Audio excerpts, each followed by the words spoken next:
Two brothers disappeared from their quiet village, but what was later discovered shook the entire community. 4 bodies were found hidden deep in a pit, casting a dark shadow over the village. The search for answers now became a race to uncover the horrors that lay beneath.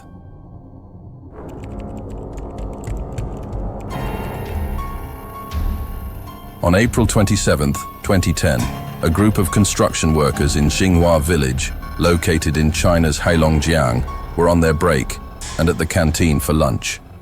The group of workers got very angry due to the long wait for their food, and when they went to confront the cook, he was nowhere to be found. This cook was 65-year-old Liu Xiuyun, and as he was the eldest of his family, some took to calling him Liu Boss. One of the workers went to Xiuyun's home and found the front door ajar. He shouted at him several times, but nobody answered, so he entered Xiuyun's home and looked around. Although the lights were still turned on, nobody was home, so he left empty-handed. Most of the workers were not terribly concerned for Xiuyun's safety, and instead upset that they had to go hungry. 20 years prior, Xiuyun had been divorced and living alone ever since. While most didn't seem to care too much for Xiuyun's disappearance, there were still a select few who found it odd. Xiuyun for a long time had been unemployed, and not many employers in the village were willing to hire him at his age. And when he finally was hired to be a cook for the construction workers, it was a very recent hire. In fact, his first day on the job was April 24th, so it seemed odd that he would abandon his first real job in a long time so quickly. Eventually, someone asked his family about him, and his brother, 46-year-old Liu Laoliu, was the first to hear about his disappearance. Laoliu started by looking for Xiuyun in areas where he was known to spend his spare time. After spending his whole afternoon trying to look for Xiuyun and coming back empty-handed, he went to the police station to file a report. The police, for their part, didn't have much enthusiasm for the case and barely even looked for Xiuyun while Laoliu returned home and waited for any news. On April 29th, some of the other villagers needed to meet with Laoliu for something. They went to his home, and just like with his brother before him, the door was open and the lights were turned on even though nobody was home. The villagers briefly searched for him, but when they couldn't find him, they decided to call his cell phone. The cell phone was, however, turned off, which was unusual and out of character for Laoliu. After failing to find any trace of him, his family reported him missing to the police. The police were completely blindsided and shocked when his family walked in to report him missing, because by all appearances it seemed the police themselves were the last to see Laoliu alive when he went to report his brother missing to them. Initially, Xiuyun's disappearance could have been dismissed as him running away to try and find better work outside his rural village, but his brother going missing only 2 days later was far more suspicious, and finally motivated the police to conduct a proper investigation into the 2 cases. The local police called for assistance from neighboring villages so they could borrow officers to form a task force dedicated solely to investigating this case.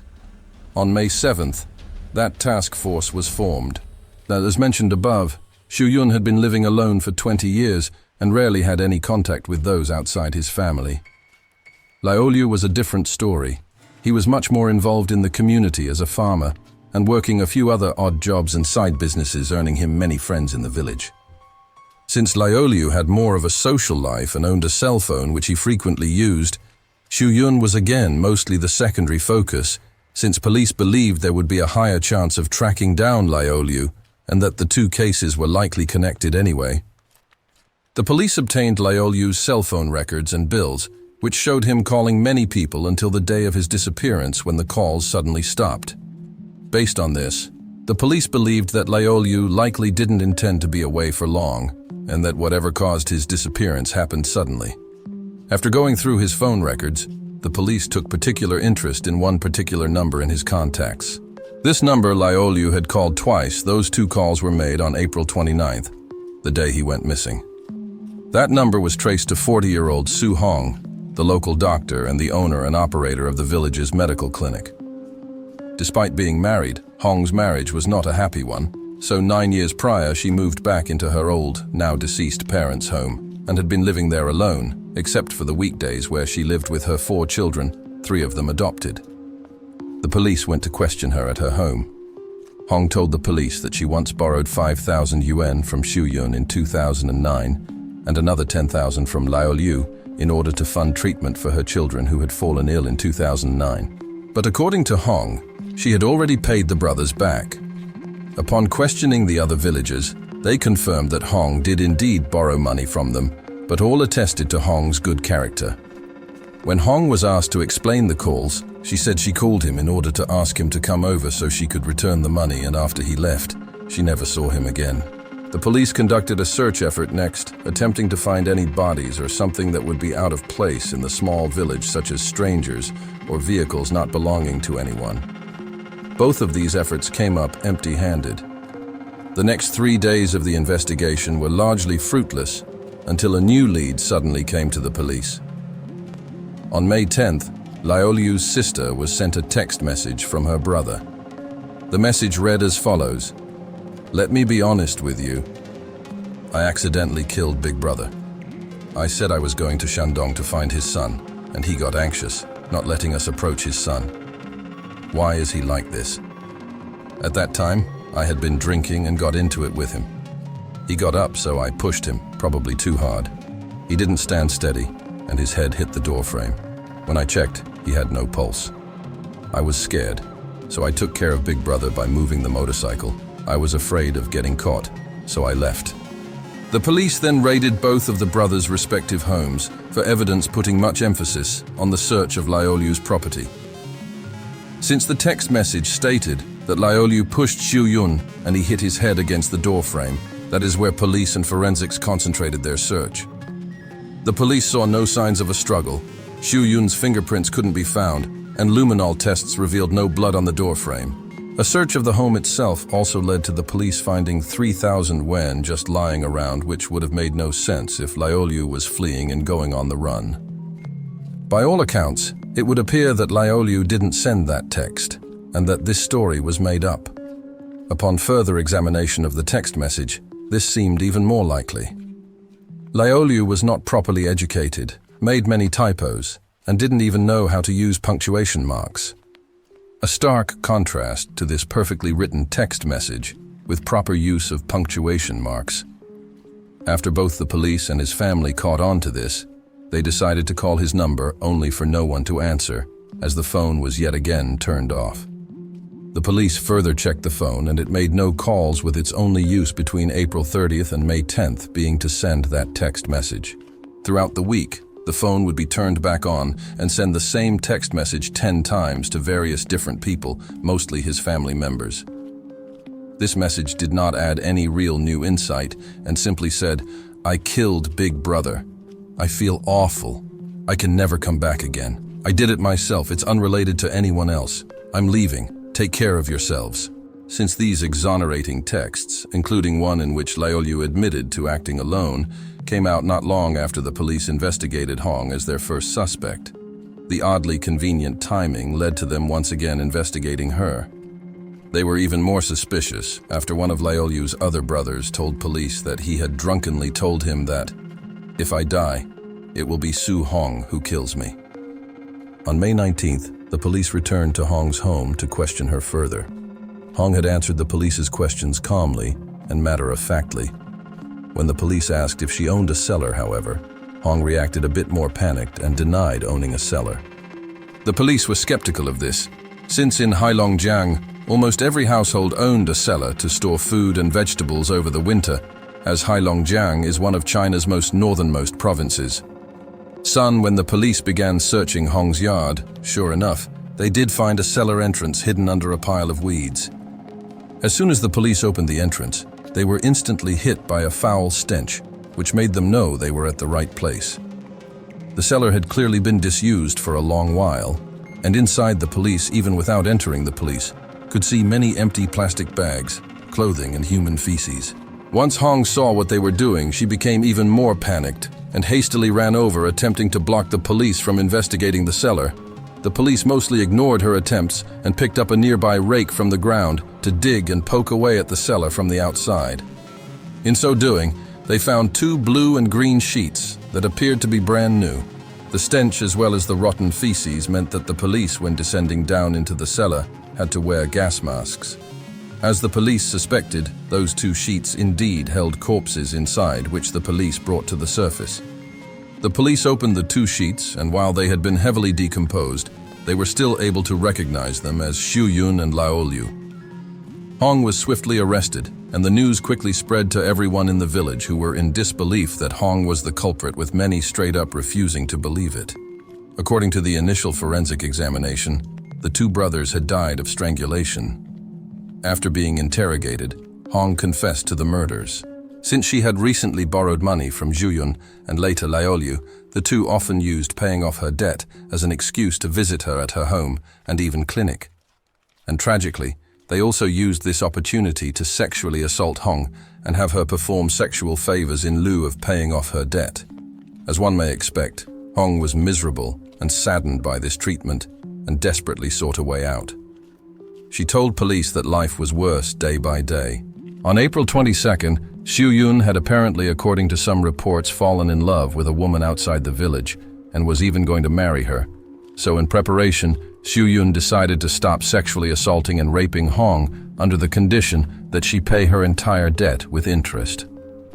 On April 26th, she invited Xu Yun over to her home so she could pay him back the money. Before Xu Yun arrived, she had crushed 16 sleeping pills in total into powder and stuffed them into 2 capsules. Once Xu Yun arrived, she convinced him to take the medicine by lying about it being Viagra. After he excitedly took it, he hastily passed out, and Hong seized this opportunity by grabbing a hemp rope and strangled Xu Yun to death with it. Afterwards, she rolled his body up in a sheet and tied that sheet down with rope.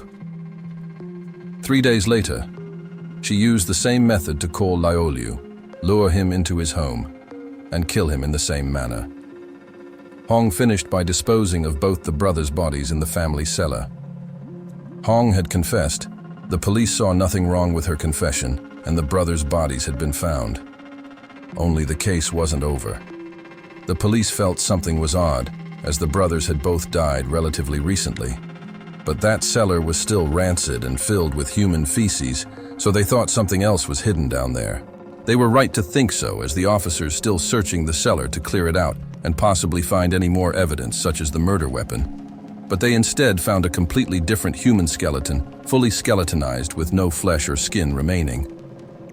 The skeleton belonged to a woman, and the police quickly collected DNA samples from the remains and compared them to the families of any local missing person cases. The results quickly came back, and they identified her as Su Hong's sister-in-law, Li Shuiying. After being interrogated for 2 days straight, Hong broke and finally confessed to her role in Shuiying's death as well. Hong's background and life were understandably a large factor in these 2 murders. Hong was born in 1970 in Ning'an. She had both a younger brother and sister, so her parents instructed her to do most of the household chores. In school, Hong studied medicine, and in 1986 she enrolled in Ning'an Health School and was assigned to work as an intern at the Second People's Hospital after her graduation. Her tenure at the hospital was a short one, as in 1990 she resigned in order to Xinghua Village and opened a small clinic there. In 1994, she married her high school boyfriend. This was an unpopular decision and one criticized by her family, as she gave up a career for this wedding. After getting married, she moved into her husband's house in a different village. Their marriage wasn't meant to last, as her husband was almost immediately cheating on her with other women. Hong wanted to divorce him, but her parents talked her out of it. In this rural village, divorce was heavily frowned upon, and it would likely ruin Hong's reputation and set her life back. Eventually, she fathered a child with her husband, and Hong had hoped the birth of their child would fix their relationship, but instead, he didn't seem to care and left all the parenting to Hong.